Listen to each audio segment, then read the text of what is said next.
What's up mga idol, Chris Ride Motovlog nga po pala. Share ko lang sa inyo about sa paggamit nitong Smart Key o itong remote niya mga idol. Para dito sa Honda Click 125 version 4 Smart Edition. So si Smart Edition lang po ang mayroong ganito, Smart Key. Tagal kong nagmomotor at iba't ibang klase rin ng motor yung nagamit ko. Ngayon lang din ako nagkaroon ng naka-keyless tapos naka-Smart Key. So nabili ko nga pala ito ng cash. Ang total price nito is 86,900 pesos. So dito lang din sa amin, sa General Santos City. Pagbili ko nito, isang piraso lang din pala yung binigay sa akin. Kala ko nga dati dalawa para sa EDB at PCX. Dito sa mga low displacement, isa lang din pala na Smart Key ang ibibigay sa'yo. Nasanay kasi tayo sa disusi na palaging dalawa. Iba na rin pala yung case nito. So nabili ko lang po ito. Ilalagay ko lang sa description or sa comment section yung link nito mga idol. So napakaganda at napaka-elegante. Para ka lang naka 4 wheels. Pag bumili po kayo nitong Smart Edition ng Honda Click, so ito po yung ibibigay sa inyo. Tatlo po yung nakalawit dito pero ito dalawa na lang. Isang remote tsaka itong kulay itim. Tapos meron pa yung barcode mga idol, yung kulay puti. Importante rin yon. Pero hindi ko na kinabit dito. Importante yon kasi pag nawala yung Smart Key natin, mas madali lang kayo makakapag-duplicate basta nandun yung code nyo. Ito, dinadala ko pa rin po ito. Ito naman po yung emergency kapag gusto mong buksan yung itong U-box or underseat compartment. So ang gamit po nito, dito po yan mga idol. Ayan. Mapapansin nyo meron po sa ditong tatlong guhit. Ayan o. Mabubuksan po yan, hihilain nyo po yan. Tapos gagamitin nyo po ito para mabuksan po yung seat. Yan o. Yan po yung purpose nitong isa. So dito na po tayo sa remote natin. So ito yung pinaka-remote natin ng ating motor. Ito po. Ayan. Itong may susi dito. At ito naman po yung remote ng ating alarm. Ayan. Ito yung sa alarm natin mga idol. Yan. Tapos itong bilog naman dito, indicator po. Yan yung ilaw na indicator. Dalawang kulay lang po yung lalabas dyan. Green tapos red. So dito naman po tayo sa pinaka-ignition niya. So itong bilog na to. So ito po yung indicator niya mga idol. Unahin yung titignan itong guhit dito. Kung saan yan nakatutok.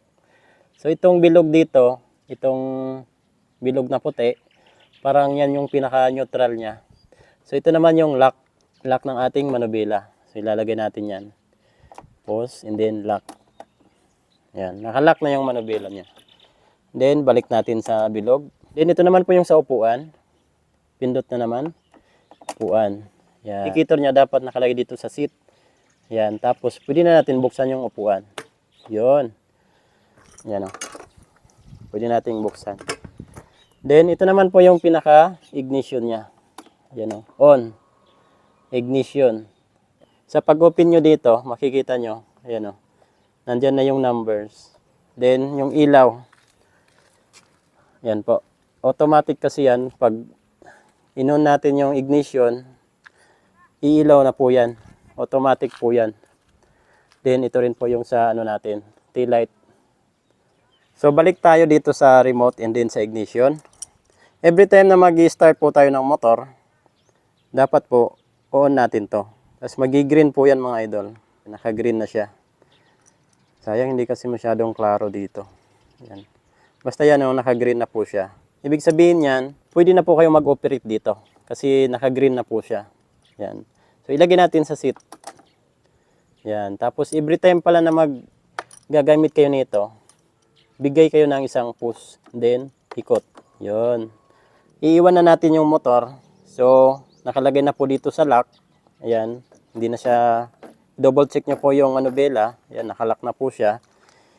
Kung gusto nyo pong may alarm, dito naman po tayo sa alarm, post nyo lang po ito. Yun. Naka-alarm na po yan mga idol. Then dito naman yung indicator. Ayan o. Yun o. Pag nakaset yung alarm nyo, itong bilog dito, ayan o. Umiilaw po yan ng red. Ayan o. Nagbi-blink po siya. Yan po yung indicator ng ating alarm. So once na ginalaw natin yan, or ginalaw ng mga bata, kapitbahay, mag-a-alarm po yan at iilaw. Ayan. So yun, nakita nyo? Umiilaw siya. Nagbi-blink. Kala mo may hazard. Paano naman natin papatayin yung tunog? Ayan. Tumutunog, di ba? Nakakairita. Pindutin natin to. Yan. Pero every time na nagagalaw yan, tutunog talaga yan. Ayan o. Kahit ilang press mo pa to. Yan. Kung gusto niyo naman pong mawala talaga yung alarm niya, na every time, kahit nagagalaw, hindi nag-a-alarm, hindi umiilaw, hindi tumutunog, ang gagawin po natin dyan, i-on natin ulit yung ignition niya. On natin ulit yung ignition niya mga idol. So nakalock po ito, ilagay natin siya sa green. Yan, naka-green na po siya.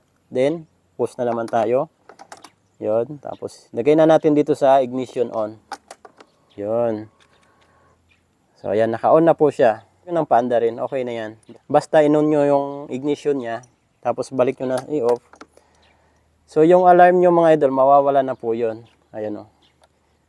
Yan, hindi na siya nag-i-indicate, hindi na siya nagbi-blink yung ilaw dito kasi patay na po yung alarm niya. Ganun lang po mga idol. Kapag panay alarm, gusto nyo tanggalin yung alarm niya, i-on nyo lang ulit yung ignition niya. Halimbawa, kung maraming kaparehas yung motor mo, nasa parking lot kayo, or nakalimutan mo kung saan mo ilagay, pindutin nyo lang po ito. Ayan o, umilaw po siya. Ayan nyo. Iilaw po yan mga idol. Yun. Halimbawa naman po kung naiwan nyo yung susi nyo, hindi nyo dala yung susi nyo, iwan muna natin dito. Tapos lumapit kayo dito sa motor, pero naka-ano lang siya, naka-neutral, yan o, naka-zero. So hindi natin yan magagalaw mga idol, pero yung manubila natin magagalaw kasi hindi nyo nilock. Wala kayong dalang remote, hindi nyo yan magagalaw mga idol. Hindi mo yan sa mailalagay sa seat, malalak, or mailalagay sa ignition on. Hindi yan mga idol. Kaya dapat laging nasa bulsa mo yung smart key. So ito naman, kapag nilagay natin sa red, from green to red, yan o, naka-green yan, tapos nilagay natin sa red, o, naka-red na. Yan o. Kahit anong lapit mo naman dyan, hindi yan ma-ooperate. Then, ang gagawin mo dyan, lalagay mo sa green. Long press mo lang. So, pakita ko sa inyo. Long press, o, nag-green na siya. Ayan, naka-green na. Tsaka mo sa ma-ooperate. Ayan o. Lagay mo sa seat. Ignition on. Ganun lang mga idol, kapag naka-green, nilagay mo sa green, nakalagay sa green, kahit anong lapit mo dyan, ma-operate mo yan mga idol. Kapag na naman nakalagay sa red, nakalagay ito sa red, kahit anong lapit mo dyan, hindi mo yan ma-operate unless na hindi mo pa nalalagay sa green. So sabi naman ng karamihan, complicated daw ang naka-smart key. Para sa akin hindi ah. Ignition on natin. Then start natin. Tapos pandar tayo. Pandar tayo.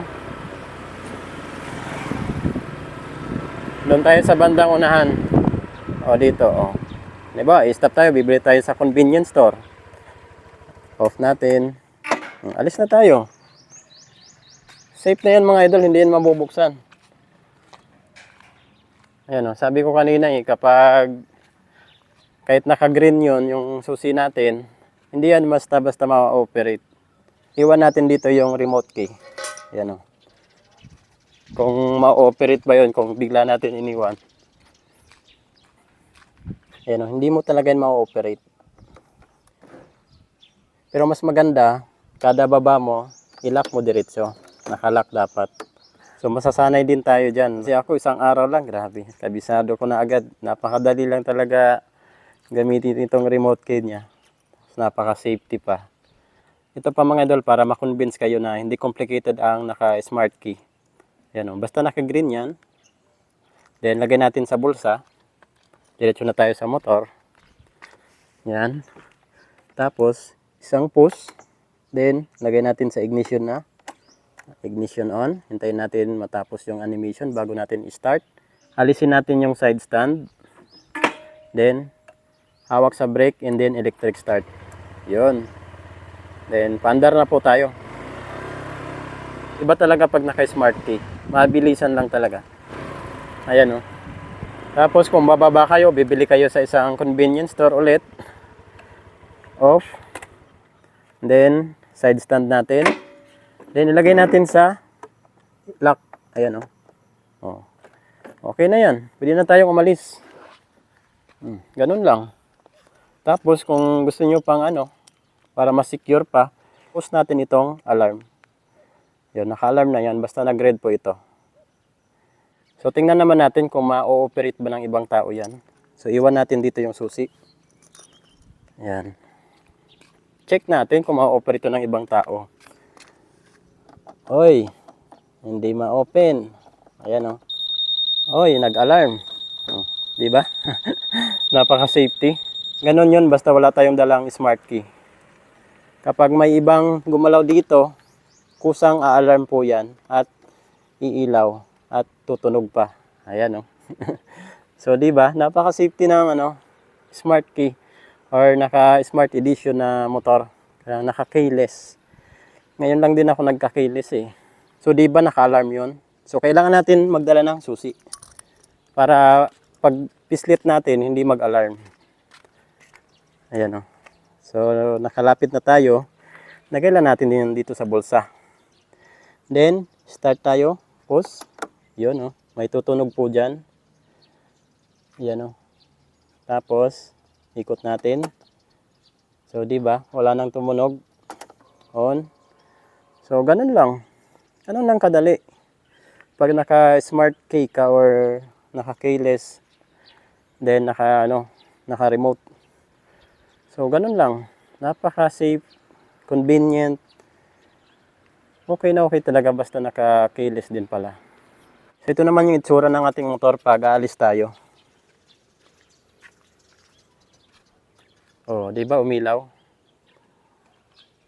Indicator po yan na umalis yung ano natin, umalis yung remote niya.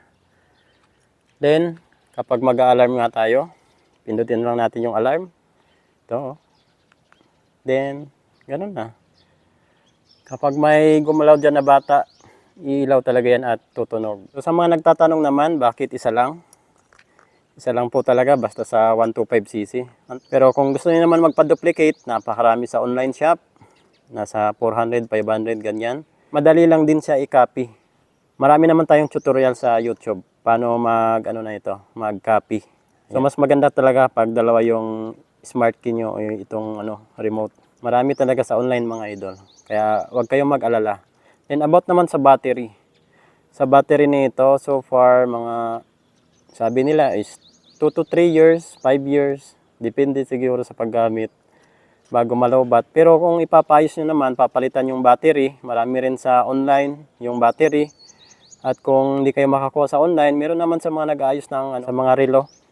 Diyan sa tabi-tabi, yung naka-box-box. Pwede nyo yung papalitan sa mga ng relo. Marirecommend ko po sa inyo itong smart key or yung mga smart edition or mga keyless na motor.